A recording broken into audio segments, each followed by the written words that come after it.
the motivation to continue or to actually arrive where we want to go is not very much there.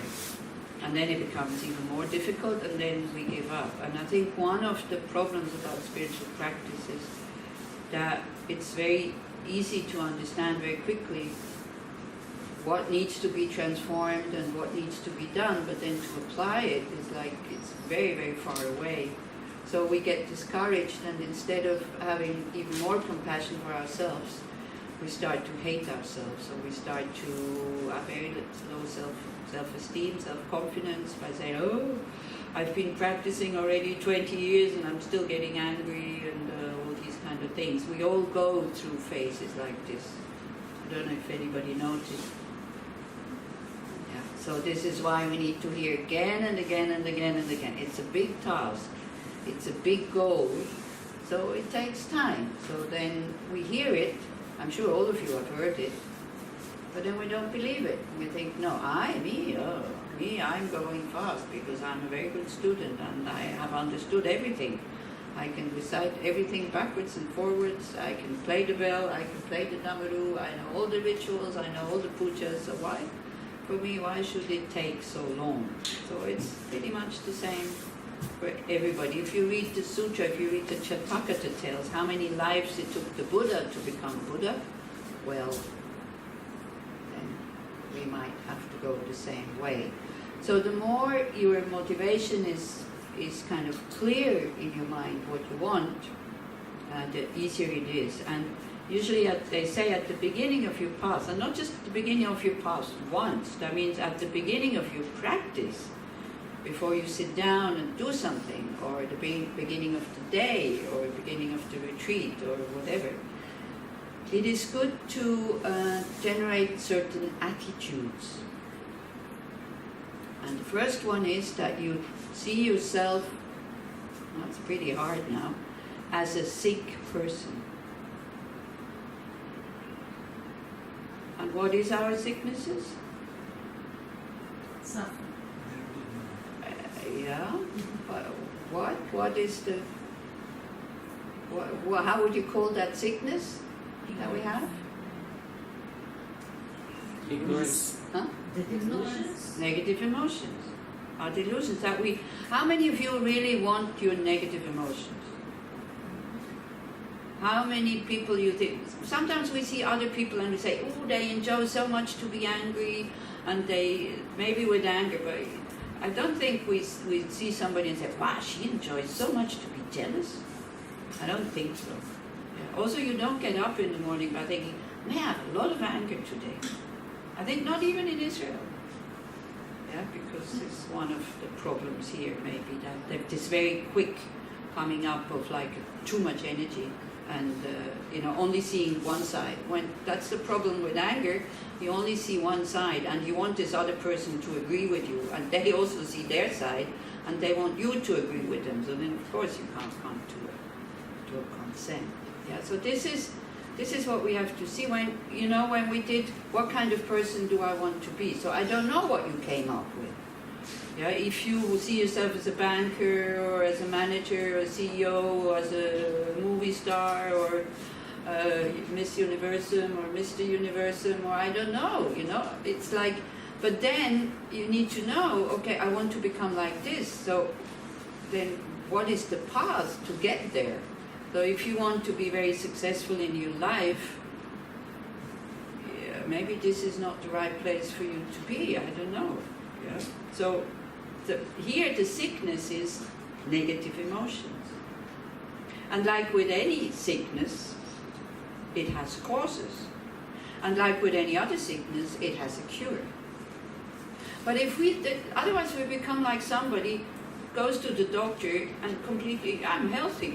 So you go to a conference about some medical whatever, and you're listening, but your interest is very small because I'm healthy. Whereas if you go already, you see that, let's say you have diabetes, and one of the best diabetes doctors in the world is coming to Tel Aviv giving a conference. And they say, wow, he's got this miracle cure, and you would go. If you don't have diabetes, even he's the best doctor. Why would you go? So the Buddha is the best doctor in my eyes. Yeah. So not absolutely, but in my eyes, for me, it fitted me what he said. I was able to apply it. So in my eyes, he's the best doctor. So of course, if I want to get rid of my negative emotions, so I go, I listen, I practice. Whereas if you think you're totally healthy, there's nothing wrong with you, or you say, I need to keep my anger because I cannot survive without anger. That's a very common view, actually, also. And life will become terribly boring when there's no more attachment and no more desire. This is also a very common view. And it's true. That you can survive without anger, that's not true. That you cannot survive without anger, this is not true. But that your life will become a bit more boring but more quiet if you don't have desire, this is true. Because desire, it wakes us up. It makes us interested in others and in connecting. Whereas when you have depression, there's no desire there really, so then everything is really flat. But the problem with desire is that when we talk about desire, it desires the wrong objects. That although again intellectually we have understood that happiness is in the mind, that no material object can buy happiness. Yeah, short-term happiness maybe, but then it fizzles out and it becomes boring, and then we need a new one. Mobile telephones is a good example. And definitely these companies, they have understood that. They just have to come up with new features or just a new shape or whatever. Now you have one that is bendable. I mean, why would you need a bendable phone? But anyway, now they're doing one, or it's already existing, I don't know. So they always come up with new things because desire finds the object after a while, it finds it uninteresting, because the interest was not in what the object is, but the interest was in wanting something. Yeah? The wanting is giving you energy to go and, go and find something. So that's why your life might become a bit more quiet, a bit more cheap actually also, because you're not trying to find happiness in buying things anymore. But you become quite a normal person. You don't have to be afraid. You don't have to become a monk or a nun either. You become just a bit more quiet. You need less things, and less things. You will notice that it's quite good to have less things when you have to move apartment or when you have to move house. Yeah, then it's like, and the problem with all these things that we don't need to throw or to give them away. There's this mind who always says, you haven't worn that sweater for 10 years. You take it out of the closet and you think, but maybe now I remember I have it, maybe I will wear it. And it goes back into the closet. 10 years later, the same thing, you take it out again. I don't know if young people are still like this, but like my generation is a bit like this. Are you also doing that? Or your new clothes, you give them away. You buy new ones and the old ones, they go. Or you stack them. A bit of both, isn't it? Yeah. So there's nothing wrong about having things, by the way. Not having desire doesn't mean you don't have things, but you're not. You understand they're very practical. They're very good to have. You use them. When they break, they break. And when you don't need them anymore, you kind of give them away for somebody else who might need them, use them, and that's it. And it gives you a lot of freedom. It really gives you a lot of freedom. But it's a habit. It's a habit of trying to find security in material things. So this is one of the sicknesses. The biggest sickness is to not really understand what brings happiness and what brings suffering. And here one talks about long-term happiness and kind of to be able to bear short-term suffering for long-term happiness. So if you see yourself as a patient, if you see that you are sick, it's not pleasant. It's not, wow, great, I'm sick, unless you really like not to go to work, and then you go, oh, finally, or school, oh, today's the exam, I have a fever, how wonderful. Of course, whatever I'm saying, there's always a yes but, because we have dualistic view. There's always the cup's half full or half empty. But one tries to find the view which is helpful for you.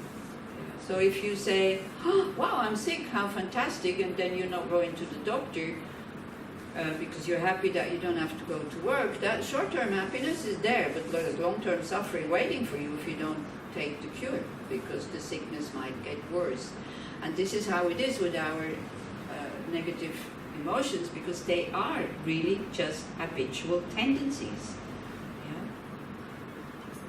But if we don't do anything with them, like the same as with any habit, it increases.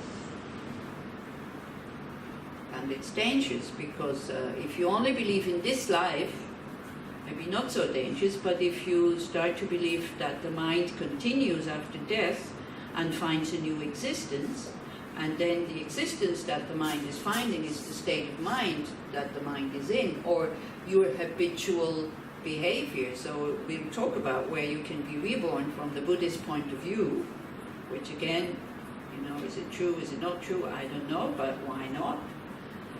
And so at the time of death, it's very good to die with a peaceful mind. I mean, even if you don't believe in rebirth, I don't know if you have been with dying people who were panicking, angry, full of fear.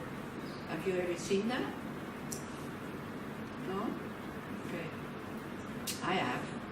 It's not a very nice death, and it doesn't just come 5 minutes before you stop breathing. It becomes much longer before that. So we can make a decision or a motivation that I want to live my life in such a way that I can die without regret, for example. And if you don't want to do it for you, you can think, I'm doing it for the others who will be around me when I'm dying, because it's very, very difficult to stay with a dying person who is, because you can't help. You feel totally useless, you know, who is in such a bad state. And then, of course, today we have medicines that we go, pfft. But whether it really calms the mind also, I'm not so sure.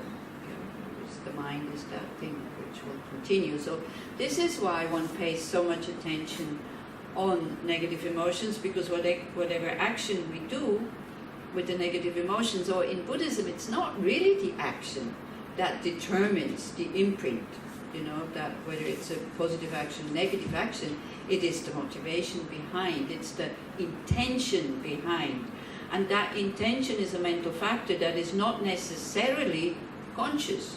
Like, now I want to go and harm Shoshana. If I want to steal something from her, yes, of course, I mean, that's very conscious, I want to take something. But the intention behind is desire and attachment for the thing, which I not necessarily notice. Yeah?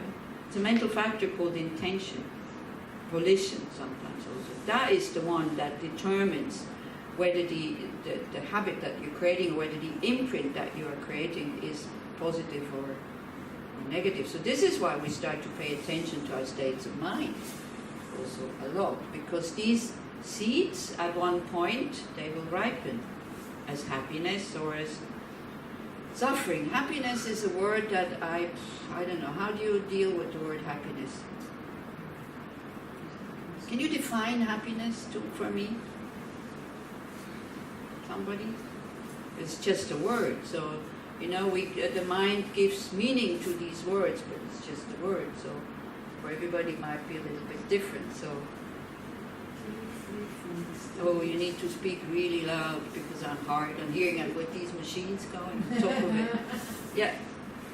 Free from disturbing thoughts. Yeah, that is from the books, isn't it? So that's very good. Maybe. That is very good. That would be happiness in the Buddhist terms, like what is an absence of suffering and the causes of suffering. Both. Like the discontentment and the uncertainty and having to go from high to low and dying again and reborn again and all these kinds of things. Being free from that, of course, but also being free from the causes, that which causes it, which is karma and negative emotions. That would be called happiness. Freedom. Freedom may be a better word. How do you deal with having control over your mind? How does that sound to you? Shoshana goes like this. Swiss people, they would go like, whoa. Because for Swiss people, control is like, ah. Yeah. That's what I thought. Good, yeah, also. So you need, again, now we need to, see, we actually would need to give a definition to every word we use. Control sometimes is the contrary of happiness, not control of the mind. Control of everything is the contrary happiness. Because relief from control will be much nicer. Control can be short-term suffering, but it can lead to long-term happiness. Control of what? Of the mind. The mind, yes, it's not of No. We're always talking about ourselves, our own mind, not the control over other people's mind. Although control over other people, if it's used for their benefit, can be a very good thing. Power over other people, we see power as something negative because people are misusing it. But again, in spiritual terms, when we talk about power, the power to change something for the better, and not just for you, but for everybody else, that is real power. The rest is ego play and abuse and all this.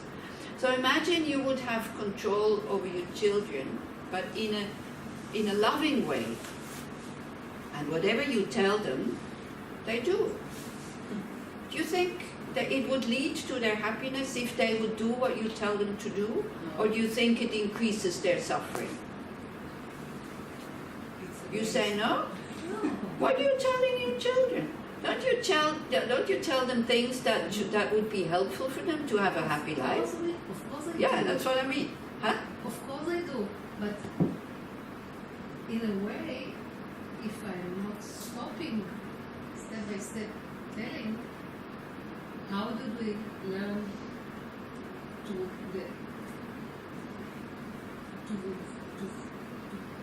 show themselves the way? Oh, they don't worry. They will have to. You will not be able to do it for them. This is just this is a theory. What I'm telling you here, because I'm using the children, and then we go to our own mind, right? So, what you're saying is kind of they have to make mistakes so that they can learn from the mistakes. Don't worry, they will make mistakes. So that's it. But we can give them tools to be able to. Something else. To not to make the mistakes. We don't necessarily need to make the mistakes ourselves. I mean, I was an alcoholic. I know what it means to be addicted to something, okay? But I was never a drug addict, but I can see other drug addicts. I don't need to go into that experience to understand, no, thank you very much, this I don't want. Do you see what I mean? Yeah. So this is what I mean. We have to be careful when we use these words, because they can be, again, either very beneficial or they can be kind of really in a bad way,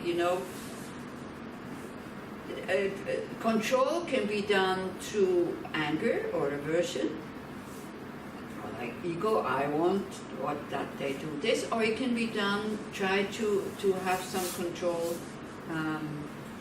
through love, by understanding this creates long-term suffering. So when I talk about control over our mind, imagine you feel you're getting angry, and you can tell your mind, come on, stop it. It's not appropriate, it's not the right moment. And the mind just goes, like a cat, when you look at the cat sometimes. The cat is doing something. There are cats like this. You don't need to say anything, yeah? And then it's doing something naughty, and you look, and then the cat goes and lies down again. Imagine having such a mind. Does it sound attractive or not really? Not sure, yeah. No, I think we live in a culture here that really value freedom, independence, and many times people will say about kids and even about adults, oh, we're out of control, but you see the fruits of being able to dare, to be courageous, I'm not There's a talking lot of about not having negativity courage. here. I'm not talking about that. Again, it's like, you know, with the tame mind, we kind of predict that it will be a mind that is just, okay, I'm fine, let others do what they want to do. It's not like that. It's that you then start to get involved with a peaceful mind, with a quiet mind, with a mind that also sees the suffering of the other. Usually an angry mind can change things, and it's okay. There is some kind of energy that is okay to use, but in general, then that angry mind only again sees that side and not the other side, and is fighting for their own right or whatever. So one of the teenagers also, when I asked them, you know, then the groups are sometimes smaller, so we have time to really discuss. And then after the reflection, I asked them what came out. Maybe we should start doing that here as well, so that not each one tells, but you make small groups and you tell each other what came out, because it's very helpful when we can express what we feel. It becomes, sometimes I become aware that what I just thought is total nonsense when I have to say it to somebody else. And also it makes things a lot clearer. It's quite a good method to share it with others. So one of them said, as you say, independence. But as long as I'm controlled by my negative emotions, even there's a lot of outside independence, I don't have independence. I don't have being able to to decide for myself what I want to do, because it's my negative emotions who are doing that for me. So this is what is being meant by this whole thing. And I'm not sure if we can really not change the world in a peaceful way, if it needs aggression. Because aggression, you know, see, if the one that you are aggressing, that you think that one is unjust, because usually it's injustice that we kind of get angry about, isn't it? But then the other one who is doing that injustice, not necessarily he feels that he's being unjust. So when you start to aggress them, then they feel being treated in an unjust way or something like that. So then the whole thing totally escalates. So, but the point of spiritual practice is to decrease and then finally eliminate all your negative emotions. And then, of course, then there's the fear we become vegetables. Yeah? But I don't think so. For me, the example, His Holiness the Dalai Lama. How many of you have seen videos of him or have maybe met him personally? Okay. Do you think he's a vegetable? Do you think he's bored by his life? You see, I don't know why, but this man, who is not that terribly attractive, is drawing thousands of people to come to listen to him, everywhere he goes. And he's not propagating aggression and, fighting and all this. He's always telling people to be, that they have a right to be happy. Because also when these negative emotions are there, when you're angry, you can enjoy zero things. Don't know if you ever tried it when your friend is angry and you think, oh, she really likes chocolate cake. I go and bring her some chocolate cake. Have you ever tried that to calm somebody down with a pleasant sense experience? Has it worked? I don't like chocolate cake. Because at that moment, when you're angry, everything appears disgusting. Disgusting may be a bit exaggerated, but unattractive. Your mind wants to get rid of things. So it's a bit like this. So what one first does actually is to really study what are these negative emotions? What do they project? What kind of picture are they painting when they are up? And this, of course, you can read all the books, and in the books it tells you exactly what it is. But it's a little bit like botany, or in Switzerland it's mushrooms. So you have the book with mushrooms, where it's the nice drawings, and then even with the book you go to the forest, then you see the mushroom, you still don't know, is it really that one, or is it that one? So it's like it takes a long time to discover what these negative emotions are doing to you and what they're doing to others. And the quickest way to find out, actually, is when the negative emotions are directed towards you. You know, when these people who feel that they're treated in an unjust way. And we're not going to the Palestinians on this. It's too big, okay? I'm not talking about the situation here. If I would have a solution, I would definitely give it to you, even if I'm not getting paid for it, because I think the situation is really sad, and it's sometimes also a little bit hopeless, the whole thing. So I don't know. If I would have a solution, I would be, speaking at the UN, and it would be world famous. So I'm not. I don't have a solution. I have a solution. I mean, I have methods that I can give you how you can work with a painful mind. And pain in the mind means anger, jealousy, attachment, arrogance, all these things that hinder us to be spacious and to be open. Anger can give you courage, that is true.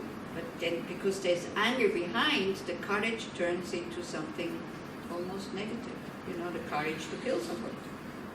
That we, in our normal mind, we would never do, for example. So like this. So don't, again, like the Buddha said, do not accept anything that I'm saying blindly. But he didn't stop there, because then you could go home. If you don't have to believe anything I'm saying, then you can go home, because what's the point of being here? But he said, take it. And take it as you would take gold. Like first you cut it, then you rub it, and then you burn it. In a way, if you want to find gold, you have to dig first. Like you have to cut the earth, because otherwise the gold is not just lying on the ground. So you have to cut the earth. Then when you find something that shimmers a bit, you have to rub it to clean it. And then finally you have to melt it to see whether it's really gold. So it goes in steps also. First you understand on a very gross level, and then on a subtle level, a more subtle level, and this is how one proceeds actually on this path. First one tries to see what is actually being said, or what is the goal. Why are people practicing this path? So, as we said, the goal is to be free from all negative emotions. So if you don't want that, then that's not for you. If you say, I want to decrease my negative emotions a bit, that's fine. But Buddhism really goes all the way. My first course also, I was totally overwhelmed, because it was a 1-month course, and they give you in a very traditional Kopan, in a very traditional Tibetan way, and I even got upset. I said, well, I don't want enlightenment, I just want to have a bit more peace of mind, that's all I want.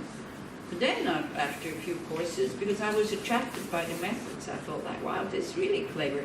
Also, I was attracted by the I had this confidence, this is possible.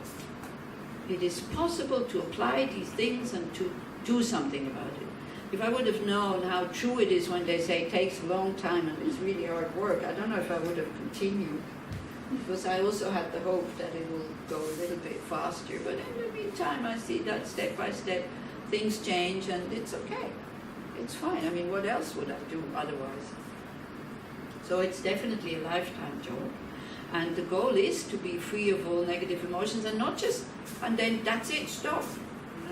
So this is Mahayana Buddhism. So then you want to apply that open heart and that wisdom that you have, like a good mother or a good parent, who their whole life have this uninterrupted concern for the well-being of their children.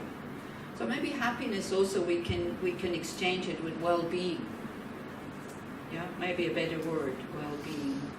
To be well, to be free, to be open. Yeah, and we have moments like this when everything seems to be okay. Have you ever noticed these moments also? Not much response coming down from that side. Huh? So do you think that's something worthwhile? Yes. To work, to expand maybe these moments of freedom. You cannot will them to come. They will come with time. And sometimes they come so quietly that you don't even notice it. Sometimes it takes you friends to tell you, wow, you really changed. It's much easier to be with you. Yeah, sometimes we don't even notice it because it becomes so slowly. And then our ego, wants to be special, of course, because we are special. Yeah, this funny kind of thing that we always totally convinced, I'm special. oh, excuse me, why? Yeah. So we have all these problems because everybody is special and it's due to me, and what's it, Magali or something like this? Magia